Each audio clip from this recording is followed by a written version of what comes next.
microphone, so it's Dr. J and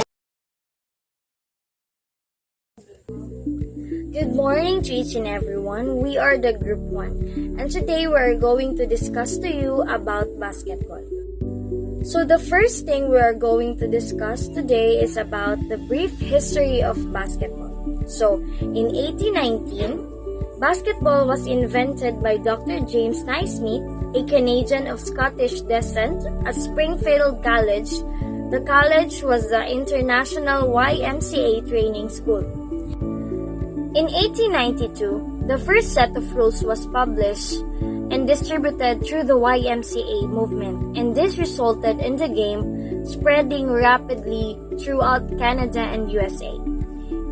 Also, in 1892, the game played in England for the first time at Birkenhead YMCA. After the club president was the game played whistle on the business trip to Canada. In 1893, the game was presented into the Physical Training College of Hampstead.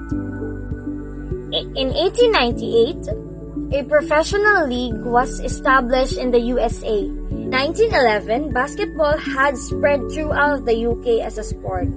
So in 1924, basketball was first introduced as a demonstration sport at the Paris Olympic Games, and Great Britain won the title.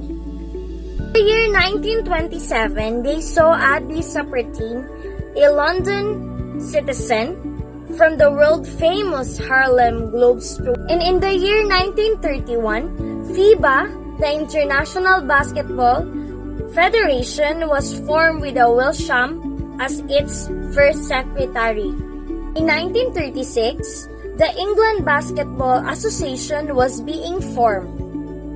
In the year 1957, the English Schools Basketball Association was being formed, and in the year 1970s, they saw an introduce of both men's and women's national league in the UK. In the year 1999, there are 219 teams were entered the game, over 16 national leagues with almost 100 competing at under 15 level. In 1990, there were 170 member countries in FIBA, making basketball the second largest of all the world's governing bodies, and also the world's fastest growing and largest participation sports. So from the year 1999 up to the present year, we are still having basketball as a famous game, not just here in the Philippines but internationally from the other countries.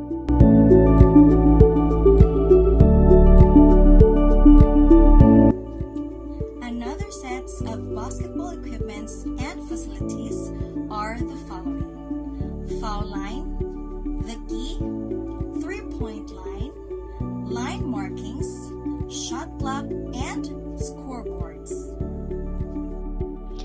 Foul line is 15 feet in front of the backboard for all size courts. The key is 12 feet wide, and the backboard extends 4 feet out over the baseline into the key. A half circle of diameter 6 foot extends from the foul line away from the basket to complete the key. The three-point line is 22 feet to the center of the rim on the sides, with a straight line extending out 16 feet 9 inches from the baseline. Past those points, the line extends out 23 feet 9 inches from the center of the rim. Next is line markings. All line markings on the floor are 2 inches wide and varies in color. Shot clock is a countdown timer that provides a set amount of time depending on the league. It may be colloquially known as the 24-second clock. Shot clock is displayed to the players and spectators in large red numerals below the game clock mounted atop each backboard. It was originally introduced in the NBA in the year 1954. If the shot clock reaches 0 before the team attempts a field goal, the team has committed a shot clock violation. And the last is the scoreboard. A scoreboard is a large board for publicly displaying the scores in a game. These digits are often composed of large dot matrix or 7-segment displays made of incandescent bulbs, light-emitting diodes, or electromechanical flip segments. An official person will operate the scoreboard using a control panel. Good morning everyone, I am Monica Apostle and I'm going to discuss to you about basketball equipments and facilities together with Ate Emma. Equipments and facilities are extremely important to a team's performance because it serves as an engine of progress that stimulates effective participation in sporting activities and it prevents injury or treats injuries. The following are the basketball equipments and facilities we have: basketball court dimensions, the backboard and ring, basketball jerseys, basketball shoes, basketball ball, the foul line, the key, the three-point line arc, line markings, shot clock, and lastly, the scoreboard. The first set will be discussed by me and the second set will be discussed by Ate Emma. The first one we have basketball court dimensions. The size of the court for NBA and college games is 94 feet long and 50 feet wide. It is smaller for high school and junior high, which are typically 50 feet wide and 84 feet long. The next one we have the backboard and ring. The regulation height above the ground for the ring is 10 feet and the ring is 18 inches in diameter. Backboards are 6 feet wide or 72 inches by 42 inches tall, with the inner square being 24 inches wide by 18 inches tall. The next one we have basketball jerseys. A basketball jersey features the name and last name of the player on the back, as well as shorts and athletic shoes. Within teams, players wear uniforms representing the team colors. The home team typically wears a lighter colored uniform, while the visiting team wear a darker colored uniform. The fourth one we have basketball shoes. Wearing basketball shoes is important in playing because it prevents ankle and foot injuries substantially during practice and game.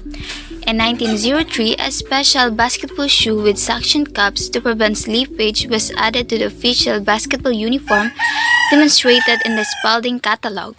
Over the decades, different shoe brands and styles were popular as basketball shoes. We have Shaq Taylor All-Stars and Keds in the 1960s and 1970s, Adidas and Nike leather high tops in the late 1970s and 1980s, and lastly we have Air Jordans in the 1990s. And lastly we have basketball ball. Is a spherical ball used in basketball games. Basketball usually range in size from very small promotional items that are only a few inches in diameter to extra large balls nearly 2 feet or 60 centimeters in diameter used in training exercises. For example, a youth basketball could be 27 inches or 69 centimeters in circumference, while a National Collegiate Athletic Association or NCAA men's ball would be a maximum of 30 inches or 76 centimeters, and an NCAA women's ball would be maximum of 29 inches or 74 centimeters. The standard for a basketball in the National Basketball Association or NBA is 29.5 inches or 75 centimeters in circumference, and for Women's National Basketball Association or WNBA, a maximum circumference of 29 inches or 74 centimeters. High school and junior leagues normally use NCAA, NBA, or WNBA size balls.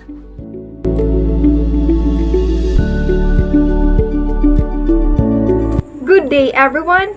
So today, we will be discussing about the basic skills in basketball. There are 5 basic skills in basketball. We have the dribbling, the shooting, the running, the jumping, and the passing. So fasten your seatbelt and enjoy the video.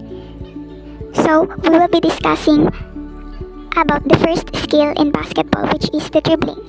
We all know that dribbling is an important skill for all basketball players.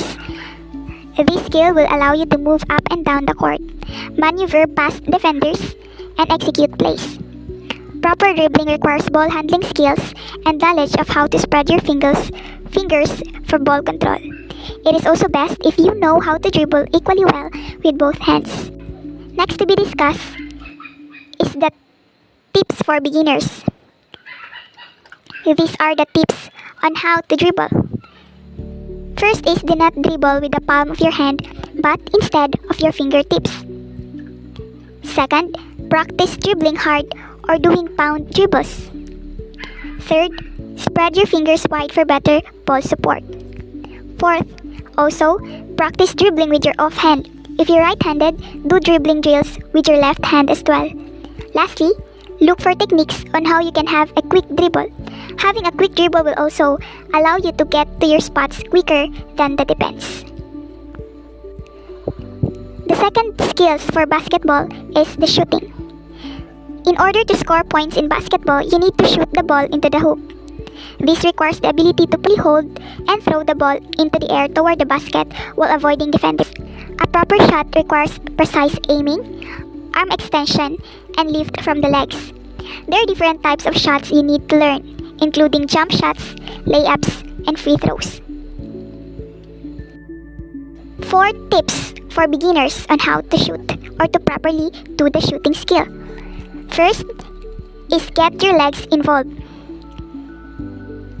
It is to bend your knees and explode into your shoot.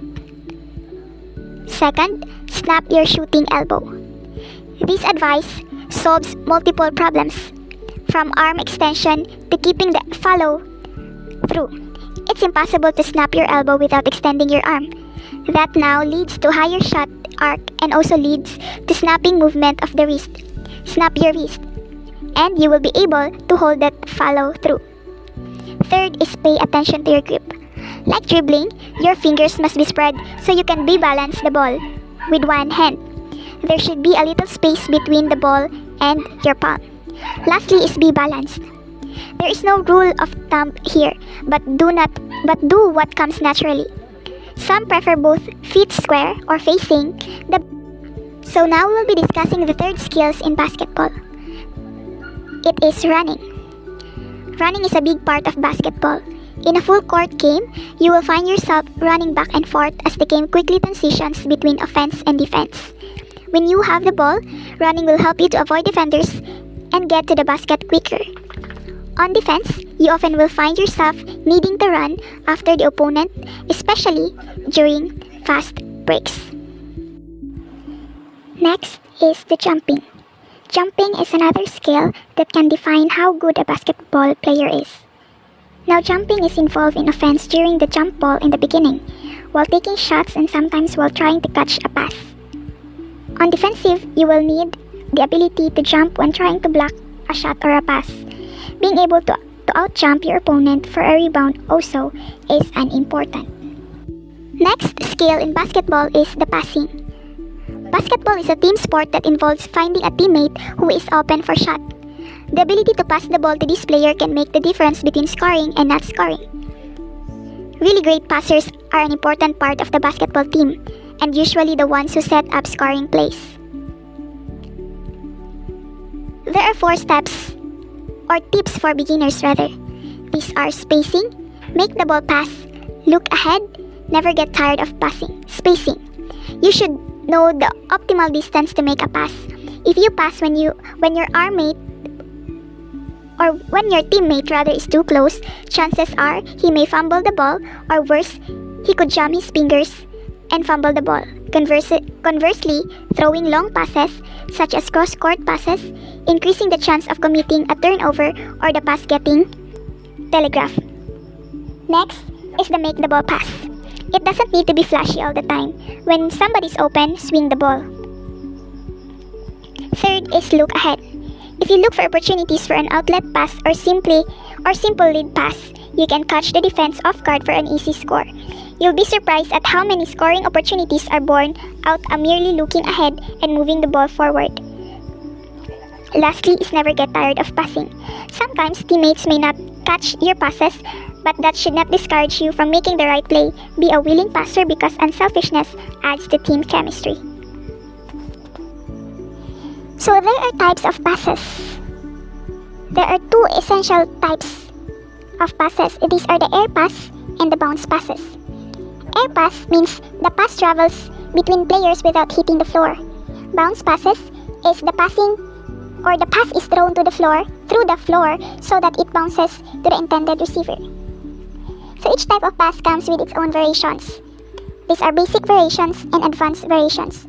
Under basic variations, there are 4. The chest pass, bounce pass, overhead pass, wrap around pass. Next variation is the advanced passes. There are baseball pass, dribble pass, behind the back pass, pick and roll pass.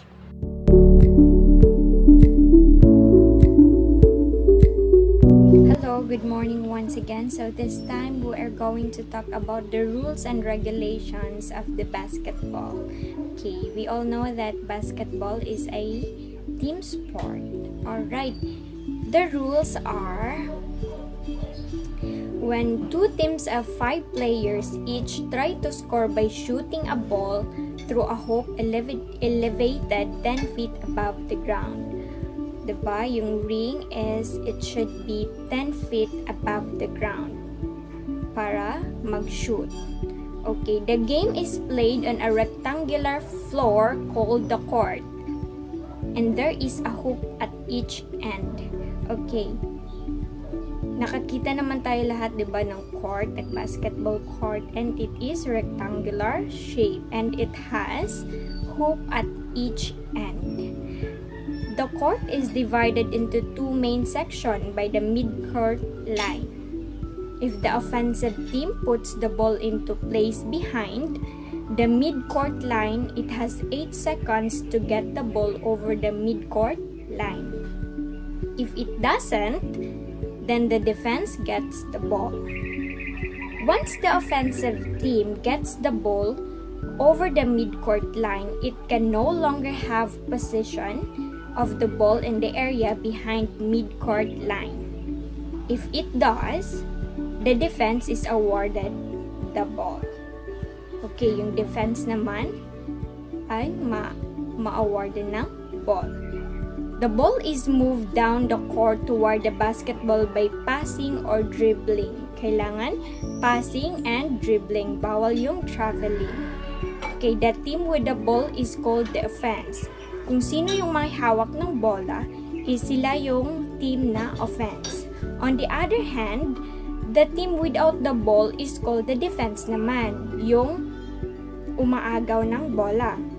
The defense tries to steal the ball, contest shots, deflect passes, and garner rebounds. Okay, for the points naman tayo, rules of points. Paano sila makakakuha ng points? Okay. When a team makes a basket, pag nakashoot sila, they score 2 points. And the ball goes to the other team. So, sa other team naman, pag naka-points na sila. If a basket or field goal is made outside of the 3-point arc, yung sa court yung may arc, pag outside naman, yung pag-shoot niya, then that would be worth 3 points. 3 points yung score pag sa labas ng arc.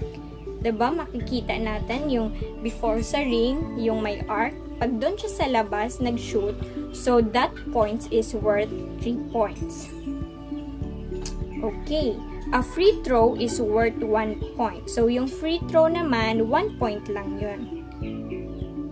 Okay, free throws are awarded to a team according to some formats involving the number of fouls committed in half and or the type of foul committed. Pag yung free throw, pag yung may foul, so yun, may free throw sila. Pero depende pa rin yun. A fouling shooter always results in 2 or 3 free throws being awarded the shooter, depending upon where he was when he shot. If he was beyond 3-point line, then he gets 3 shots. So, pag beyond siya sa tinatawag na 3-point line, so 3 shots yung i-shoot. Other types of fouls do not result in free throws being awarded until a certain number have accumulated during a half, called team fouls. Okay, once that number is reached, then the player who was fouled is awarded a 1-and-1 opportunity. If he makes the first free throw, so pag na-shoot niya yung first free throw, he gets to attempt. If he misses the first shot, pag hindi siya nakashot, the ball is live on the rebound. So, rebound naman yung bola. Okay. For the rules of game clock naman tayo. Each game is divided into sections, and all levels have 2 halves. In college, each half is 20 minutes long. So, pag college, 20 minutes long. In high school and below, the halves are divided into 8 and sometimes 6. Hindi siya always 8. Minsan may 6 din. Minutes, quarters. In the pros, quarters are 12 minutes long. So, pag pro naman yung mga yung game is 12 minutes long. There is a gap of several minutes between halves. Gaps between quarter are relatively short.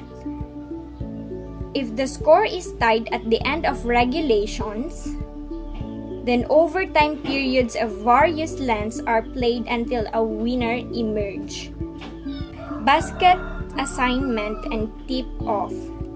Also, each team is assigned a basket or goal to defend. Diba yung each team is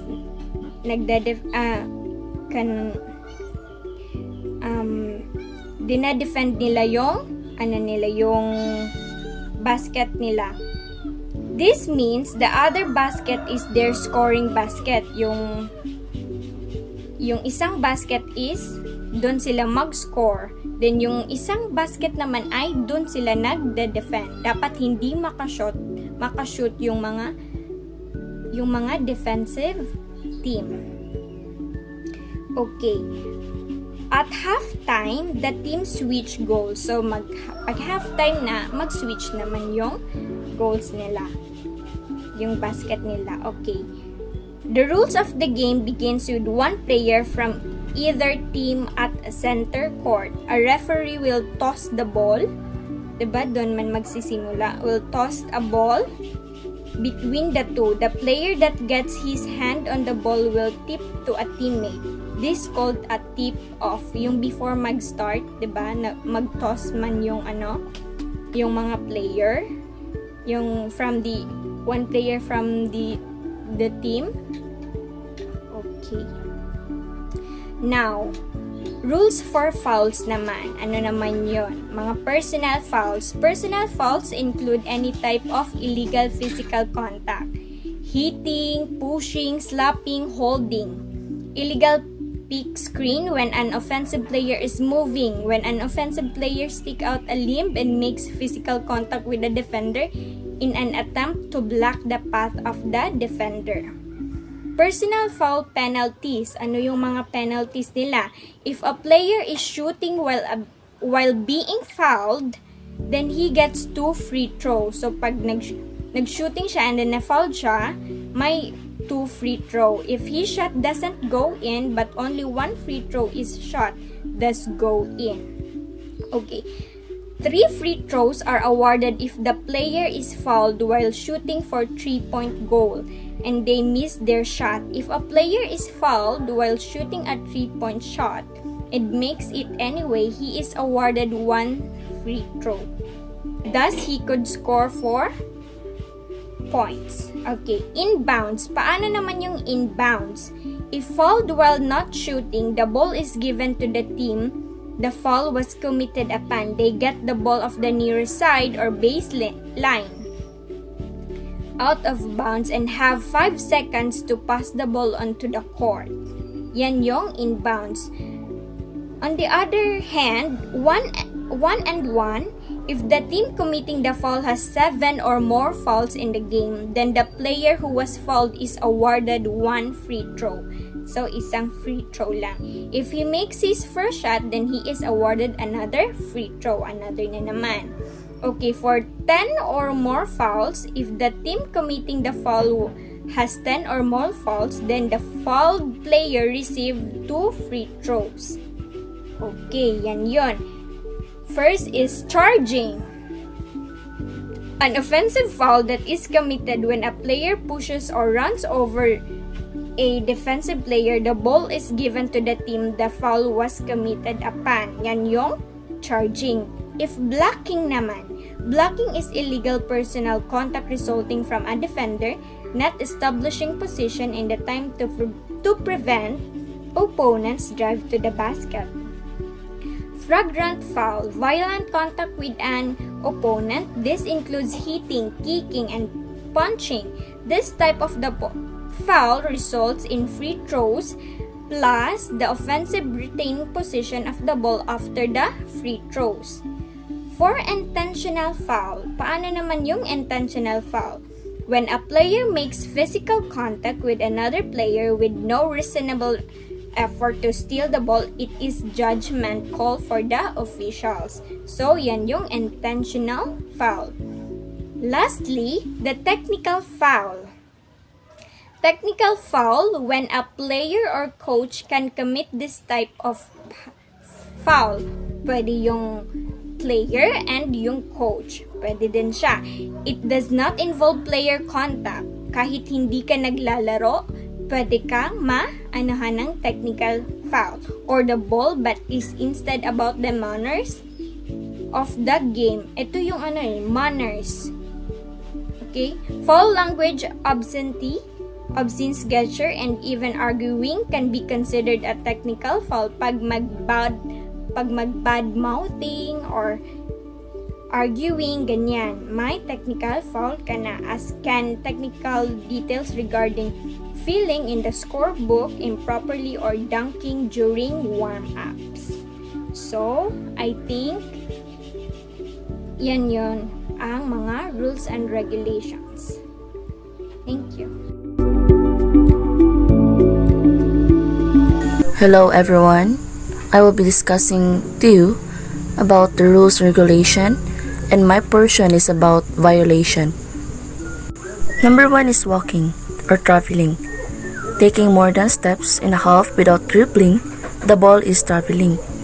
Moving your pivot foot once you stop dribbling is traveling. Here, we can see that in violation, when the player is walking, it serves as a violation. Number 2 is carrying or palming. When a player dribbles ball with his hand too far to the side or off, sometimes even under the ball, it will considered as a violation. Next violation to consider is that when a player doubles when he dribble the ball, it serves as a violation because dribbling the ball with both hands called a double dribble, and it only take it once to dribble the ball. Health ball. This one, when something or the opposing player gain a possession in the ball, at the same time, there is a referee to stop the action of one team so that it may avoid a prolonged or a violent tosil. Next violation is goaltending. Here in goaltending, once a defensive player interferes when shooting a ball or shoot the ball, this kind of violation or the points will be going to the opposing team when when he throw the ball. Backcourt violation. When we say backcourt, once the offense brought the ball across the midcourt, they could no longer back across the line during possession. If they do this, the award or the points will be counted to their offense, to their opponent player. In violation also, we consider time restriction. There's always a time limit when passing the ball. If it's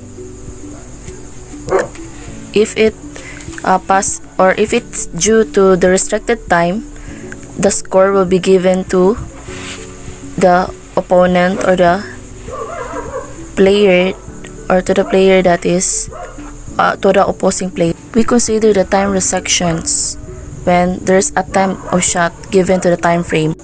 That's how we define or we categorize the violation of playing basketball.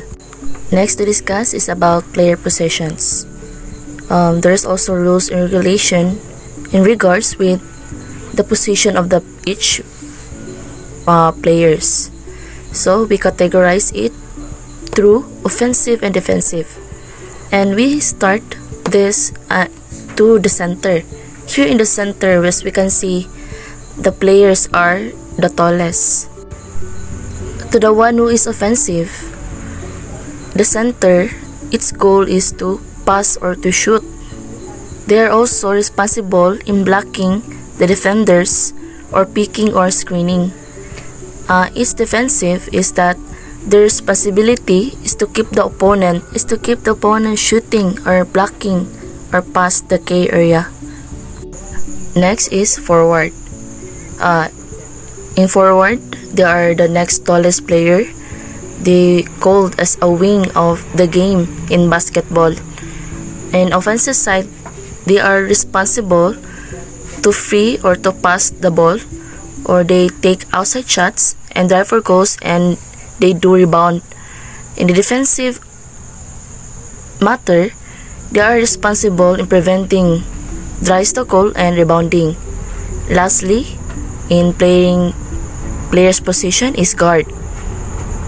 They are the shortest player.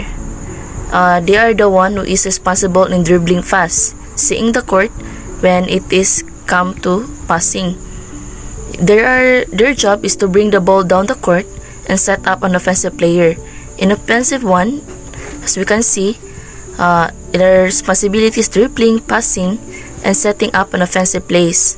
And in the defensive also, they are responsible for stealing the ball to their opponent, preventing drives to the hoop, and for boxing out. That's all. Thank you.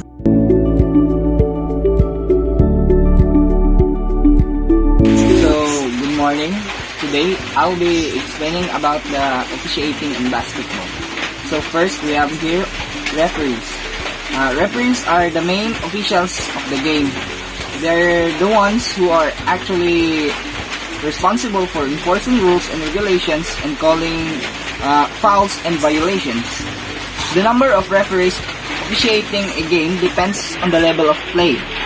In NBA, a crew chief and 2 referees are assigned to conduct a game, and their official uniform is gray shirt and black pants. In international basketball or NCAA game, it can be either 1 referee and 1 umpire, or 1 referee and 2 umpires officiate a game. They wear typical black and white striped shirts and black pants. So for the second, which is the lead referee. What is lead referee? Lead referee, also known as crew chief in NBA, is in charge of the game. Normally, all 2 or 3 referees are independent in terms of making their decisions, but in case of a dispute, it's the lead referee whose verdict is considered final. Another part of the officiating members on the basketball teams are the scorers.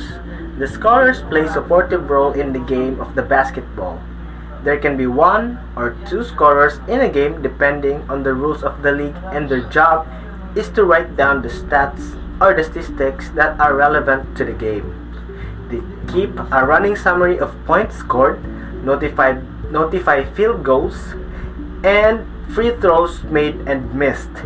They also record fouls called on each player and inform a referee if six fouls are called on each player, and inform a referee to eject him or her from the game. Also note that the timeouts and let the referee knows if all timeouts have been used by a team. Then, the last part of the officiating members in the basketballs are the timers. The timers assist referee in recording time. Generally, two timers are appointed by the league. One is the official timer who operates the game clock, and the other is the one that operates the shot clock. Operators who operates the 24 shot clocks are those who are appointed by the shot clock. Official timer alerts referee when each half is going to start and stop the clock when any kind of interruption occurs during a game, like for example fouls, out of bounds, timeouts, and etc. While shot clock are the ones who informs referee when a player takes 24 or more seconds to shoot a ball.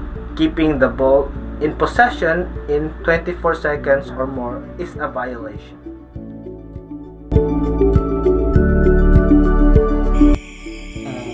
In this time, we have to discuss about the hand signal in basketball. A hand signals in basketball is predominantly used when players want to communicate something non-verbally to their teammates. They use hand gestures instead to tell their teammates what the play is for, offense or defense. And it also be used by the referees as a way to counteract loud crowds at games. Referees are constantly using hand signals on the court. Each one represents a foul, call, or an action that needs to be communicated. These hand signals are mainly in place to allow players and coaches to understand the call that was just made. And now we are going to tackle about the officials' hand signals in basketball during the game. First, for the game clock signals, stop the clock, open palm. For the stop the clock for foul, one clenched fist. And last, start the clock, chop with hand. For the scoring, 1 point, 1 finger flag from wrist. 2 points, 2 finger flag from wrist. 3 points, 3 fingers extended, 1 arm.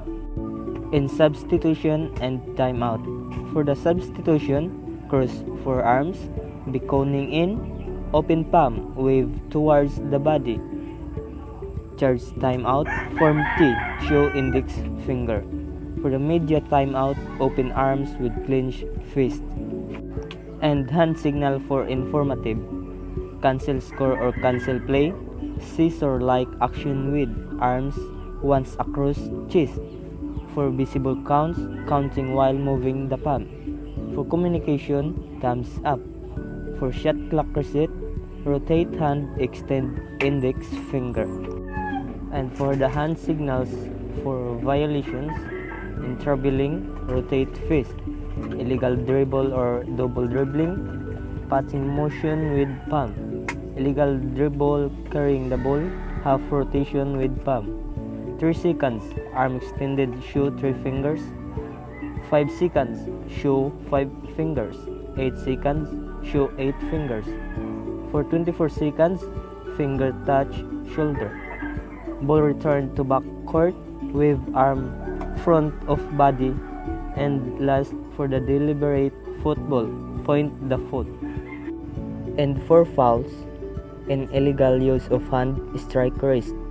In charging with the ball, clenched fist, strike open palm. In illegal contact to the hand, strike the palm toward the other forearm.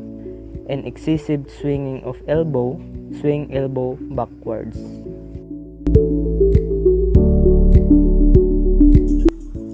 Have a pleasant day, everyone. Now we're gonna talk about the body conditioning in basketball. What is body conditioning? These are the exercises that target our whole body, using lots of different muscles to strengthen, shape, and tone our body. They may combine several types of exercise, such as flexibility, strength, and resistance training. Body conditioning improves our endurance, increases flexibility, and establishes a balanced, stable physique. Now, in basketball, body conditioning is very important for the players to do these activities. Playing basketball requires a lot of energy. During practices and games, players are constantly running and jumping. If a player is not in shape, he or she will tire out quickly. That is why conditioning is so important. Now, let's learn what basketball conditioning is. So it refers to the exercise regimen required to play the sport at a competitive level. The nature of the sport requires potential players to have a unique combination of speed, strength, and stamina. A proper strength and conditioning allows an athlete to strengthen supporting muscles, even out muscle imbalances, increase mobility, correct posture, stabilize joints, learn new movement patterns, enhance coordination and peripheral skills, and so much more. One of the most important aspects of preparing for the demands of playing basketball is conditioning. Now, let's learn what are those body conditioning in basketball. Now, I am here to provide you with some great conditioning drills you can do to prepare yourself for upcoming pickup games and basketball leagues. The first is a sideline-to-sideline sprints. It is one common basketball conditioning drill. This exercise requires us to run from sideline to sideline as many as we can in just 1 minute.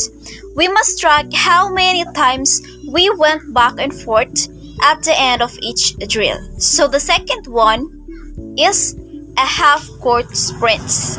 It is a sprint from the baseline to the half-court line and then back to the baseline. We must do it in 10 times at full speed. So the third one is the full court sprints. These running drills are beneficial because they can help us get in game shape. With this drill, we are building up our endurance, but we are also working on changing direction and stopping and starting, which will happen during the game. In this exercise, we must run from one side of the court to the other and then back. Do this for 5 times at full speed. The next is suicides. It is a common running workout in basketball. So in this exercise or conditioning drill, we will start on the baseline of the basketball court. Then we will sprint to the free throw line, touch it, and sprint back to the baseline. Next, we will sprint to the half-court line and back. Then, we will sprint to the other baseline and back. Next is the full court layup drill. So, in this conditioning drill, we will start at the baseline and dribble the length of the court and shoot a layup. Then, we will grab our rebound and shoot a layup at the other end of the floor. We can continue circling the court this way until we make a certain number of layups or for a set time limit. And the last one is the defensive slides. It is the exercise where the athlete slides laterally in a defensive position from one baseline to the other and then back. An athlete do this at full speed for 1 minute. So these are all great conditioning drills that can be made even better by dribbling a basketball while performing them to closely mimic actual gameplay. It also helps us improve our ball handling skills. You know that these drills are effective ways to get back into shape and prepares you for the constant running that the game of basketball demands. Thank you!